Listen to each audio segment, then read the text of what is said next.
इस वीडियो में हम करेंगे इलस्ट्रेशन 17 अकाउंटिंग इक्वेशन के। इसमें कह रहा है कि open A tip shape account of for furniture and right the following on the proper side. हमसे सिर्फ ये एक ही अकाउंट बनाने के लिए कह रहे हैं फर्नीचर का। तो इन ट्रांजैक्शन से जो भी एंट्रीज फर्नीचर के अकाउंट में होंगी वो हमने पास कर।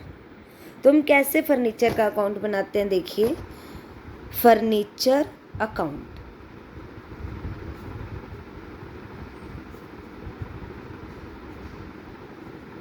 फर्नीचर अकाउंट बनाने के लिए सबसे पहले वही टी शेप का आप एक फॉर्मेट तैयार करोगे। डेट हम इसलिए भी नहीं ले रहे क्योंकि हमें सीरियल वाइज ये ट्रांजैक्शन गिवन है, डेट वाइज गिवन नहीं है। तो ये हमने अमाउंट के लिए ले लिया। आपको मैंने बताया था कि लेफ्ट हैंड साइड पे होता है क्रेडिट और राइट हैंड साइड पे credit and left hand side पे डेबिट। इस तरह से आप मेंशन कर दोगे। एक चीज़ और इम्पॉर्टेंट कि कोई भी आप अकाउंट बनाते हो, डेबिट साइड पे कोई भी ट्रांजैक्शन एंटर करते हो तो 2 से स्टार्ट करते हो और क्रेडिट साइड की सभी ट्रांजैक्शंस बाय से स्टार्ट करते हो। Is that clear? अब इसके बाद हम देखते हैं कि फर्स्ट ट्रांजैक्शन क्या है। यहाँ पे आप पर्टिकुलर्स एंड अमाउंट लिख सकते हो। Particulars and amount. अब फर्स्ट एंट्री है हमारी फर्नीचर परचेज फॉर ₹20,000। फर्नीचर हमारा क्या है? एसेट्स है। आप ये याद रखोगे, फर्नीचर क्या है? एसेट्स है। इसीलिए जब भी इंक्रीज होगा तो डेबिट, डिक्रीज होगा तो क्रेडिट साइड पे हम एंट्री करेंगे।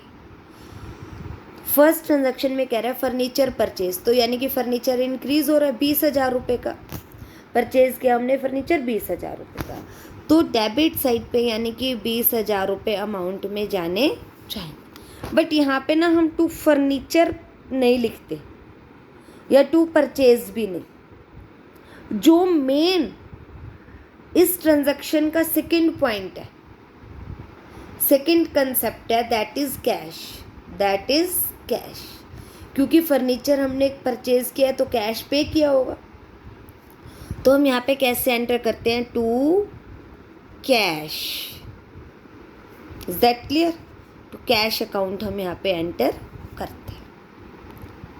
क्योंकि जब फर्नीचर का तो अकाउंट ही है तो ये तो क्लियर है कि फर्नीचर आया है। कैसे आया है? To cash. कैश पेमेंट करने से आया है। ये थी हमारी first transaction. Second transaction furniture sold costing ₹5,000। 5,000 रुपये का फर्नीचर हमने सेल कर दिया तो डिक्रीज हो रहा है। तो अब हम कहाँ जाएंगे? क्रेडिट साइड पे। 5,000 का सेल किया है तो सेकेंड ट्रांजैक्शन बाय सेल नहीं लिखेंगे, पैसा आएगा तभी तो हमने फर्नीचर सेल किया है, तो बाय कैश करेंगे। बाय कैश कितना अमाउंट है हमारे पास? 5,000। Furniture again purchased for 8,000। तो थर्ड ट्रांजैक्शन में to cash account 8,000। Next old furniture discarded for ₹2,500। पुराना फर्नीचर था वो हमने डिस्कार्ड कर दिया। डिस्कार्ड किया है इसका मतलब बाय, हमने वो सेल नहीं किया, बिल्कुल रफ में निकाल दिया कि वो वेस्ट है हमारे लिए एक तरह से, तो bye discard.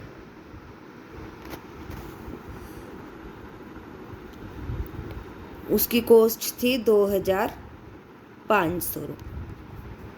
Next fifth value of furniture was reduced by. Furniture की वैल्यू, उसका कुछ नुकसान हो गया किसी भी तरह से, 2,000 रुपये की वैल्यू क्या होगी? रिड्यूस होगी। तो इसे हम लेते हैं डेप्रिसिएशन में। इसे हम किस में लेते हैं? डेप्रिसिएशन में।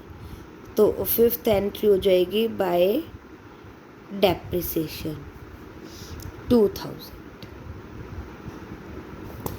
अब आप दोनों साइड का अगर टोटल करते हो वैसे देखो, अगर आप यहाँ टोटल करते हो तो दोनों तरफ का टोटल आपको सेम लाइन में करना है। यहाँ पे आया 28,000 और इधर टोटल कितना आया 2,005 दो 9,500 रुपये। तो दोनों का बैलेंस हमारा बराबर होना चाहिए। नीचे टोटल 28,000 आना चाहिए। जो बड़ा है उसमें से छोटा सब्ट्रैक्ट कर दोगे और छोटे की साइड लिख दोगे। अगर क्रेडिट साइड में बच रहा है तो बाय बैलेंस CD कर दोगे इसे, बाय बैलेंस CD। ये आ गया 18,500 रुपये। ये हो गया हमारे पास 28,000 रुपये। इसे कहते हैं बैलेंसिंग करना, बैलेंस क्लोज करना। तो इस तरह हमारा ये फर्नीचर अकाउंट प्रिपेयर हो गया।